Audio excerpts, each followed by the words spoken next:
Pick a move in the ring. You can hit me with the words you fling. All right, we are here with Paul the Irish Dragon Felder, top lightweight contender and UFC analyst. Paul, what's going on, man? How you doing? I'm good, man.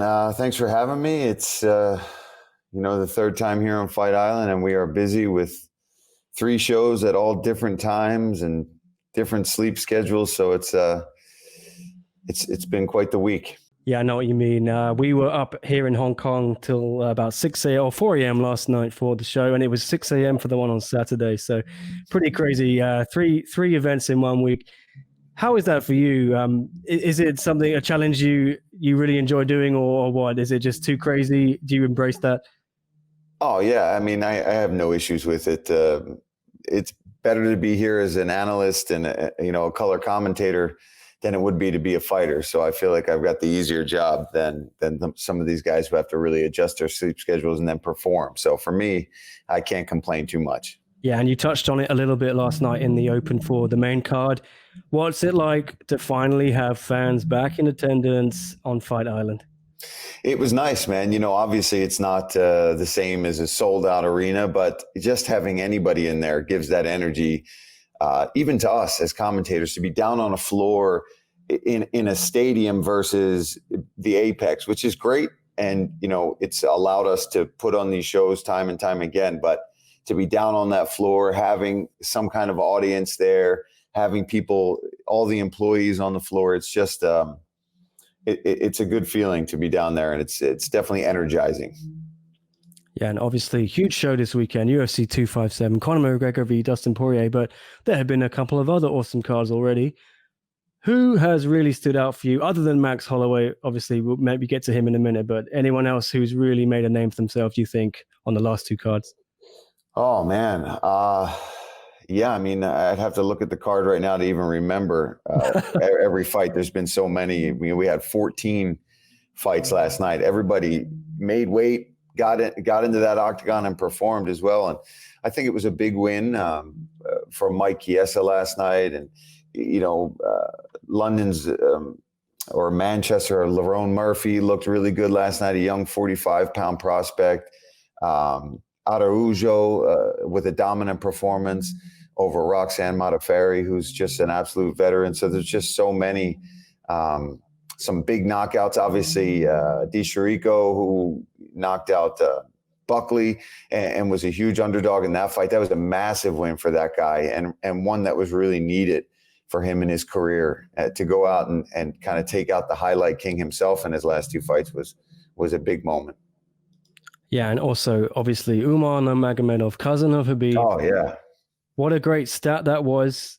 9 years ago to the day, Khabib won his UFC debut by rear naked choke in the 3rd, and Umar won in the 2nd round. I really think he's going to do well in that division. He was big and strong in there, and I'm impressed with his kicking game.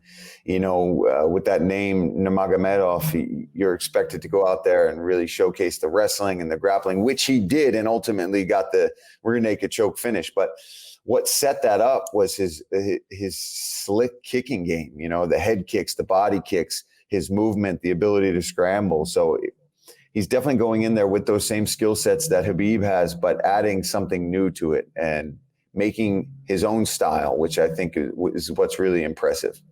Now, I want to get to UFC 257 in a bit, but first up, I want to know what's next for Paul Felder. You had 2 incredible fights last year. You said before that the analyst gig kind of tempts you to stay away from fighting. Are you still itching to get back in there? I mean, if you do, what's an ideal matchup for you? Oh man, there's so many matchups at lightweight, and really, I think it's going to come down to who's ready, who's healthy, and how a lot of these fights shake out. Because obviously, there's going to be 2 big lightweight fights coming up at 257 between obviously Poirier and McGregor, which is the ultimate lightweight matchup coming up. But Michael Chandler's making his UFC debut against a former opponent of mine, Dan Hooker. Charles Oliveira, we got to see where he's going. You get Justin Gaethje's out there. So I kind of want to see how things shake out and see what's presented to me. Spring, summer is definitely when I would like to get back in there. I'm staying in shape now, even, really trying to stay active while here doing my commentary work and staying very busy.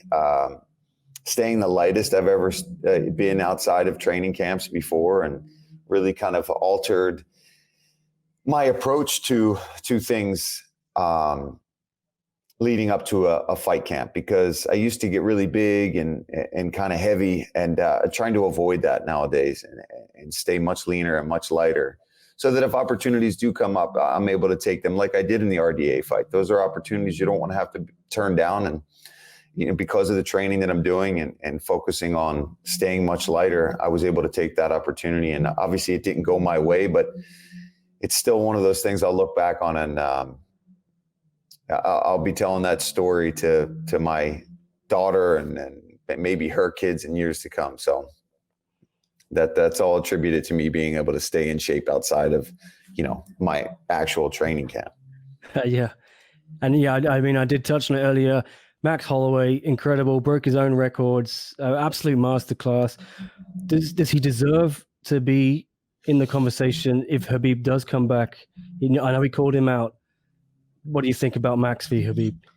I mean, I think Max, after that kind of a performance, can call out and say whatever he wants to say. I mean, it was a masterclass of striking and movement and volume, which was insane, because Calvin Kattar and a lot of people thought he was going to win that fight. He's a very powerful puncher and a very well-rounded kid in himself. And Max just laid it on him from the beginning of that fight to the end. A lot of people feel that it possibly could have been stopped early. So if Max wants to go and fight for the title after Ortega and Volkanovski, then he should get it. If he wants to move up to lightweight, he should get it. If he wants to go to 170, give him a fight. I mean, after the performances that he's put on at this point in his career, it's still only 29 years old. The sky is the limit for that young man. Quickly, yeah, where do you rank that performance among the best you've ever seen and the all-time great performances in the UFC?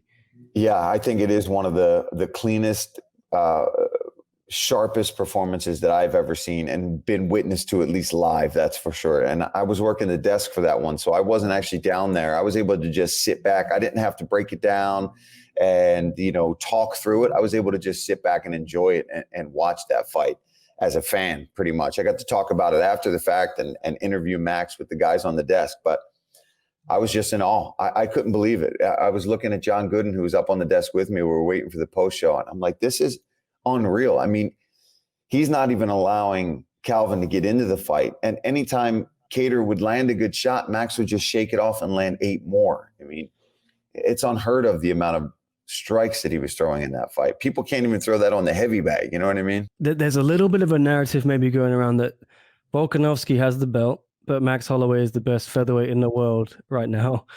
Do you think Volkanovski gets the credit he deserves for beating Max twice? No, I think unfortunately he's getting kind of tossed to the side a little bit, which is unfair to him, because technically he beat him twice, whether you think he won that second one or not. He won that first one, and I was there live in the front row of that crowd. So he won that one, and that was still Max. It's not like he beat some other version of Max. Max just had a really strong performance last Saturday. So you got to give credit to Volk. I mean, he went in there and he beat him twice, and the second one was really close. So Calvin Kattar's a ridiculous fighter and was not even able to do half of the stuff that Volkanovski was able to do. So I think he has a reason to be a little bit upset about the way the media is handling it. But that's how it is, right? We live in the moment with these things. So your last performance is the one that we're always going to talk about, and the fight that just happened is the one that's going to be the best ones. But for Volkanovski, I think he should just take that and use that as fuel. And if that fight does ever come back to him, then he's just got fuel in the belly to go and want to put on an even better performance against Max. How do you see that going, Volkanovski and Brian Ortega? Do you think we're going to then have Max Volkanovski trilogy?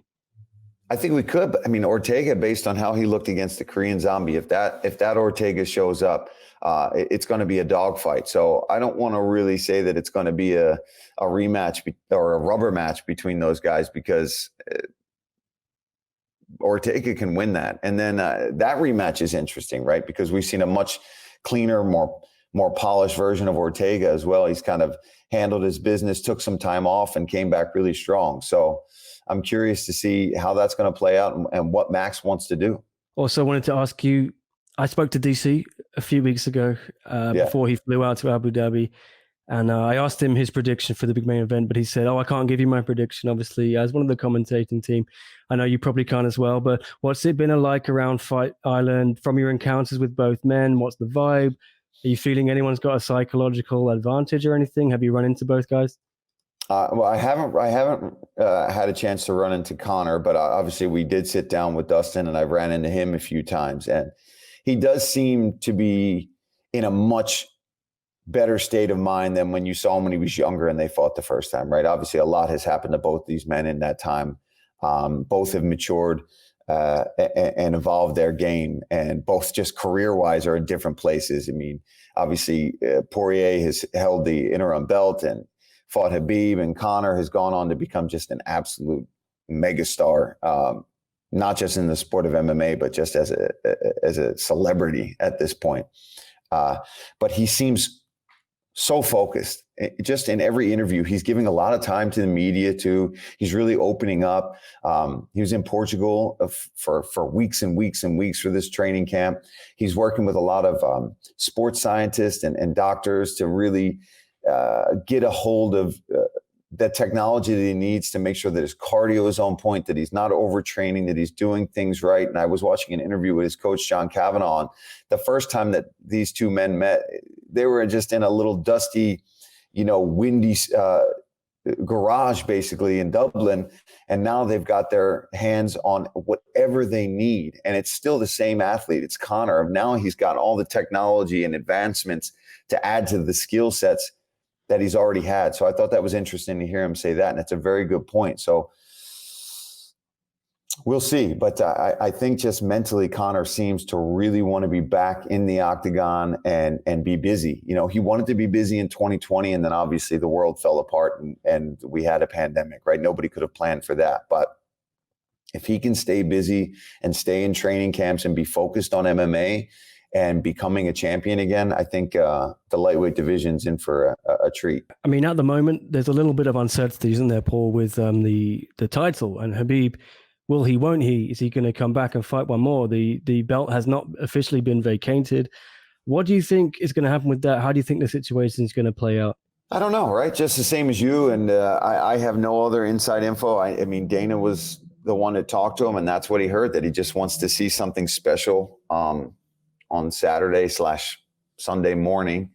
And if he does, maybe he'll want to fight Conor. And if not, I just think Conor's going to want to stay busy. If Conor can win on Saturday and he doesn't get a title shot, let's say that, there's rumors that Khabib's interested in Charles Oliveira, which I've always thought was going to be a really interesting matchup as well.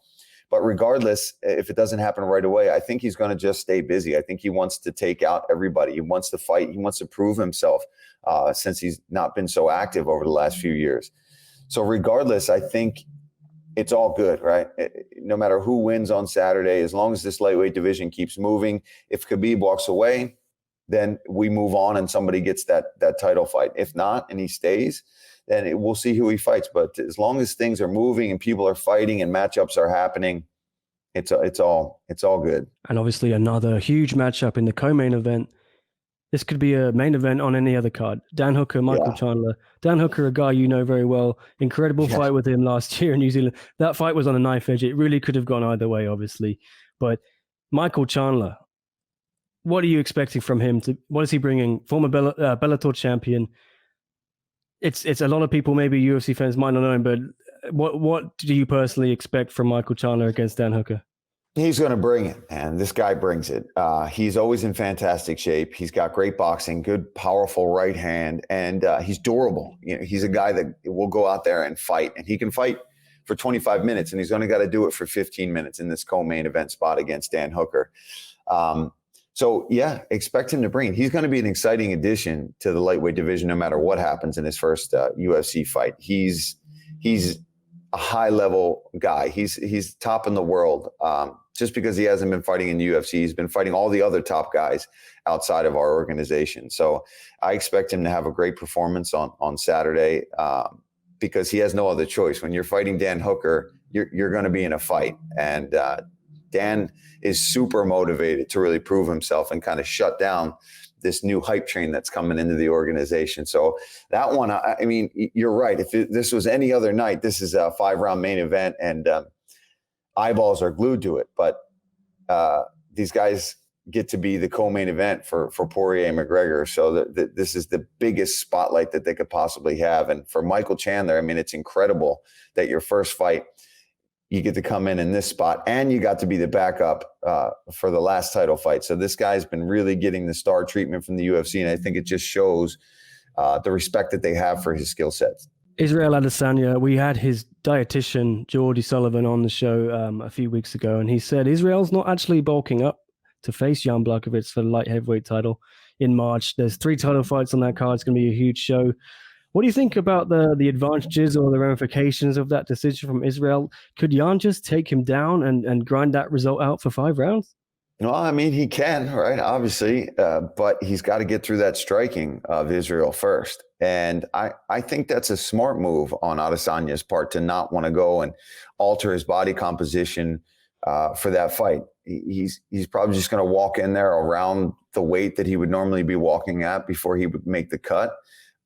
Maybe just eating a little more, staying a little healthier, but not necessarily putting on muscle, which is kind of a misconception to people that don't really understand how that works. It's not easy to just go and I'm going to bulk and put on muscle. Really, you're just putting on some weight. To build muscle really takes time, takes a lot of strength training and commitment.